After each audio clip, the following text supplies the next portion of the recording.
औज़ुबिल्लाहिमिनश्शैतानिर्रजीम बिस्मिल्लाहिर्रहमानिर्रहीम अस्सलामु अलैकुम व रहमतुल्लाहि व बरकातुहू। Hello friend, hello EFMS family. उम्मीद है कि आप सभी ठीक होंगे, खैर और आफियत के साथ होंगे। एक बार फिर आपको इंट्रोडक्टरी ट्रेडिंग के इस एपिसोड में वेलकम करते हैं और आज हम फोरकास्ट करने वाले कि गोल्ड आज अपनी नौयत के लिहाज से कैसा रहेगा। मेरे वो दोस्त, मेरे वजीज जो ऑनलाइन फॉरेक्स ट्रेडिंग से पैसा कमाना चाहते हैं, सेफ ट्रेड करना चाहते हैं, तो ये वीडियो आपके लिए। स्किप मत करें, कंप्लीट देखें ताकि आज के लेवल और कंसेप्ट आपको समझ आए। इस एपिसोड के अंदर हम डिस्कस करेंगे डीएक्सवाई को और उसके अलावा टेक्निकल एनालिसिस गोल्ड के ऊपर देखेंगे और कौन सी गोल्डन अपॉर्चुनिटी आपका इंतजार कर रही है और कौन सा इंपॉर्टेंट फंडामेंटल है जो कि आज इफेक्ट कर सकता है।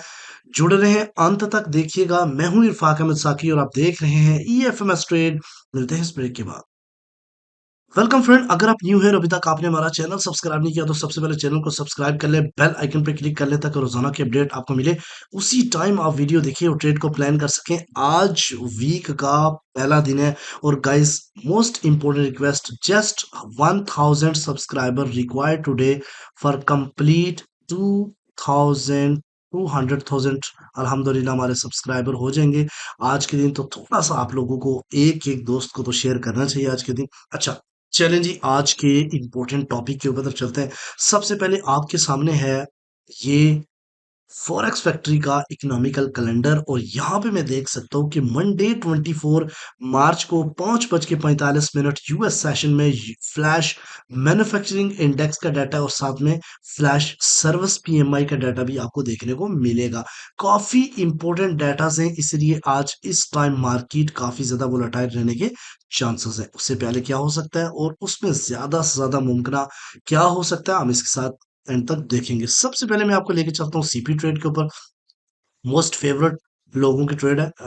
बिलीव मी, बहुत सारे लोगों ने $1,000 को $40,000 में कन्वर्ट किया, $10,000 को $1,00,000 में कन्वर्ट किया, only by using CP trade. ठीक है, तो यहाँ पे एक करेक्शन कराई थी दोस्त ने और वो मैं करेक्शन कर देता हूँ कि ये 30 कैंट का जो है ना, थर्ड M30 की M30 की कैंडल्स, ठीक है, का टाइम फ्रेम है। अच्छा, यहाँ पे गाइस आपने एक चीज समझनी है कि सीपी ट्रेड आज 3023.097 है, मार्केट इससे ऊपर है। तो आपने बाइंग अपॉर्चुनिटी बनानी है और बाइंग अपॉर्चुनिटी बनानी है और कहाँ तक बनानी है और क्या रेंज रहने वाली है। चूंकि मंडे वाले दिन भी मार्केट बेलगाम रहती है, चूंकि आज फंडामेंटल है तो आज थोड़ा सा कंट्रोल में रहेगी। तो यहाँ से हम बाइंग को प्रेफर करेंगे और इसका रिजेक्शन जो होगा गाइस, वो माइंड इट कि 34 से लेके 39 एरिया तक हो सकता है। और यहाँ पे हम 50% अपना बाइंग का प्रॉफिट बुक करेंगे और यहाँ से अगर मार्केट ब्रेक कर जाती है तो देन मार्केट का अगला level all time high market का हो सकता है। गाइस, अगर इससे नीचे हम 30 क्लोज होती है, क्योंकि काफी रिजेक्शंस के बाद मार्केट इंप्रूव कर रही है, तो यहाँ पे हम क्या करेंगे, सेलिंग की तरफ जाएंगे। पहला टेक प्रॉफिट जो है ना वो 3007, और यहाँ से ब्रेक हो गई तो मार्केट जो है ना वो 2985 और 2983 के एरिया तक रह सकती है। यह है सीपी ट्रेड की रेंज और सीपी ट्रेड करने का वे। ठीक है, अब डीएक्सवाई के ऊपर चलते हैं, लेकिन उससे पहले यूएस 10 ईयर यील्ड के बारे में आपको बताता चलूं। इस वक्त मार्केट में दोनों जो H1 की कैंडल्स हैं वो बिल्कुल एक जैसी क्लोज हो रही हैं, और अगर ये कैंडल भी इससे थोड़ी सी नीचे हुई तो मार्केट जो है ना वो 4.2% तक जो है ना वो अवेल कर सकती है। ठीक है, लेकिन इसके मोर एवर ये इसकी थोड़ा सा ट्रेंड इंप्रूव कर रहा है, लेकिन 4.25% से नीचे नीचे मार्केट बेरिश है। इससे ऊपर जाएगी तो उस गैप को फिल करने की पूरी पूरी हैलियत रखेगी। डीएक्सवाई के ऊपर ये आपके सामने H1 चार्ट है। मैंने पहले भी बताया था कि डीएक्सवाई इस वक्त एज के ऊपर खड़ा है। यहाँ पे अगर मार्केट ये जो एरिया है 104.1 से लेके 104.3 के दरमियान में एक रेजिस्टेंस है, और अगर इससे ऊपर मार्केट ने H1 क्लोज की तो फिर इन वाले लेवल्स को टच करके मार्केट नीचे आएगी। लेकिन अगर यहीं से रिजेक्ट हो गई तो मार्केट अगेन डिमांड जोन की तरफ आने वाले टाइम में आपको दिख जाएगी। इसलिए ये रेंज बहुत ही इंपॉर्टेंट है टुडे। आज हम देखते हैं H4 के ऊपर। तो H4 में भी आप देखें तो यही एक जोन ड्रॉ किया हुआ है और इसके ऊपर फेयर वैल्यू गैप है। अगर इससे ऊपर गई तो इस फेयर वैल्यू को वो लाजमी पिन करके मार के नीचे आएगी। तो मेरा ये मानना है कि आज के दिन DXY आपको ज्यादा मूव नहीं तो रेंज बाउंड बेरिश नजर आता आएगा। ठीक है, बेरिश रेंज बाउंड रहेगा और थोड़ा बहुत बेरिश इख्तियार होगा। ठीक है, अच्छा चले जी, अब हम चलते हैं गोल्ड के ऊपर। सबसे पहले मैं गोल्ड के सबसे डेली के ऊपर बात करूंगा। तो गाइस, फ्राइडे वाले दिन मैंने एक लाइन खींची थी।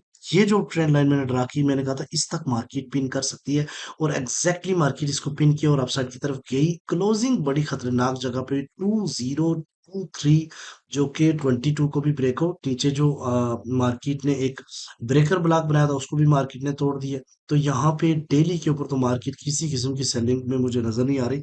लेकिन लेकिन यहाँ पे थोड़ा सा ट्विस्ट है कि मार्केट माइट भी पॉसिबल थोड़ा सा अपसाइड की तरफ जाए और ये एशियन सेशन में ये दोबारा से आपको वापस आती हुई दिखाई दे।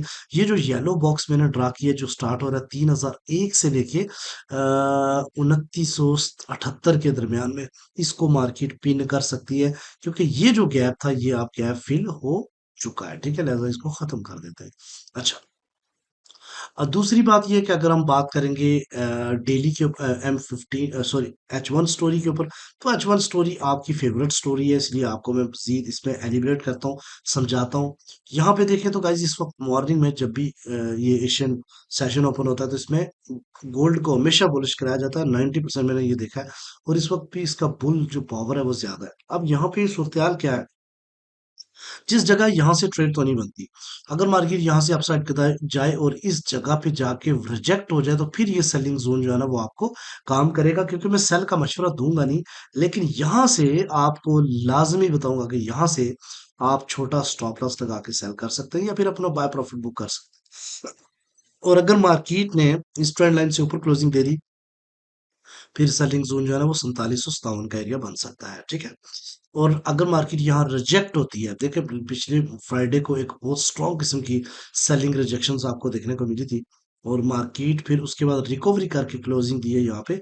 तो यहाँ पे गाइज मैं आपको बताता चलूं कि ये वाला जो जोन है 3017 से 9 तक का, ये बाय स्कैल्पिंग जोन है। इसका मतलब ये है कि मार्केट आए पिन करे प्रॉफिट बुक करो, फिर आए फिर प्रॉफिट बुक करो, फिर आए फिर प्रॉफिट बुक करो। और अगर बड़े बड़े डिप लगा रही है तो फिर आखिरी वाले में आपने ट्रेड बेशक ना करें, वो तोड़ सकता है। फिर ये SSL आपके सामने है, ठीक है, 2999 का रेजिस्ट सपोर्ट, और फिर उसके बाद नीचे ये डिसेंट जोन है 2996 और 90 का एरिया। और फिर उसके बाद अगर मार्केट ने 81 का एरिया तोड़ा तो मार्केट फिर एक स्ट्रांगली क्रैश कर सकती है। और कहाँ तक कर सकती है, ये फेयर वैल्यू गैप जो कि 66 से 51 के दरमियान इसको पिन कर सकती है, इस सपोर्ट एरिया को भी टच कर सकती है, बट इसके चांसेस अभी तक नजर आ नहीं रहे। अगर इससे ऊपर क्लोजिंग, तो मैंने ऑलरेडी बताया, फिर मार्केट बआसानी जो है ना आने वाले 2-3 दिन के अंदर एक न्यू ऑल टाइम हाई आ सकती है। एक चीज आपको मैं थोड़ा यहाँ समझाता चलूं कि अगर मार्केट यहीं से ऊपर जाती है, ओके, और ये जिसके चांसेस हैं अभी, यहीं से अगर ऊपर जाती है, तो फिर मार्केट याद रखिएगा 3070 और 72 के एरिया से अगेन बहुत बड़ी फॉल कर सकती है। लेकिन अगर मार्केट थोड़ा सा और रिट्रेस लेके थोड़ी और पावर लेके ऊपर जाती है, तो फिर जो है ना वो मार्केट एक नया ऑल टाइम हाई के साथ साथ 3110 और 3150 का एरिया भी मीट कर सकती है, ये याद रखिएगा। क्योंकि जितना पीछे जाके अपनी पावर लेके आएगा इतना बड़ा जंप ये लगाएगा। ठीक है, अब हम चलते हैं आपके सामने H4 के ऊपर। तो यहाँ पे H4 के ऊपर से पहले भी मैं आपको एक छोटा सा एक चीज बता देता हूँ M15 का। ये सामने गाइस M15 है, ये मैंने आपके सामने एक ट्रेंड लाइन ड्रा किया है। ये EMA 50 है यहाँ तक, यानी कि मार्केट अगेन आ सकती है 3022 और 20 के एरिया तक। और अगर इसको ब्रेक करके नीचे, तो फिर आपके पास जो है ना वो 17 और 16 का एक सपोर्ट है, और फिर उसके बाद ये वाली ही सपोर्ट बचती है 3000 की। ठीक है, फिर गिर सकती है मार्केट। और अगर इससे ऊपर प्रेशर लेके क्लोजिंग दे देती है तो फिर मार्केट इस एरिया से सेलिंग हो सकती है। ठीक है, क्योंकि छोटे टाइम फ्रेम के ऊपर सेल का प्रेशर बढ़ रहा है। अच्छा, अब हम चलते हैं जनाब H4 के ऊपर। तो H4 में गाइस कुछ चीजें बताता हूँ। H4 में क्या है कि H4 में मैंने ये एक लाइन ड्रा की है, और ये है 3030 से लेके 3037 तक। ये एक एक प्रॉपर रुकावट है गोल्ड के लिए, क्योंकि इसमें आपके सामने देखा जाए तो एक ट्रेंड लाइन ड्रा की है जो कि हर दफा मार्केट स्विंग हाई तोड़ने से नाकाम रही। और अगेन अगर मार्केट यहाँ टच करने के बाद गिर जाती है तो ऑफ कोर्स ये 1 2 3 फोर्थ टाइम होगा कि मार्केट रिजेक्ट हुई है, और फिर मार्केट बआसानी जो है ना वो 2985 और 75 के एरिया तक जा सकती है, ये जहन में रखिए। यहाँ पे आपको मैं सपोर्ट और रेजिस्टेंस बताता चलूं। रेजिस्टेंस मार्केट की 3037 पहली रेजिस्टेंस है, दूसरी रेजिस्टेंस मार्केट की 3047 है, और तीसरी 357 और 61 ऑल टाइम हाई। सपोर्ट की बात की जाए तो 3012 पहली, 2999 दूसरी, और 2985 और 81 का एरिया तीसरी है। आई होप कि आज का दिन भी आपके लिए जबरदस्त होगा, प्रॉफिट से भरपूर होगा, और इंशाल्लाह अगर आप प्रीमियम में नहीं है तो प्रीमियम में आए, जहाँ पे आपको बेहतरीन ट्रेड दी जाएगी। Good luck all of you, love you all, अस्सलाम वालेकुम।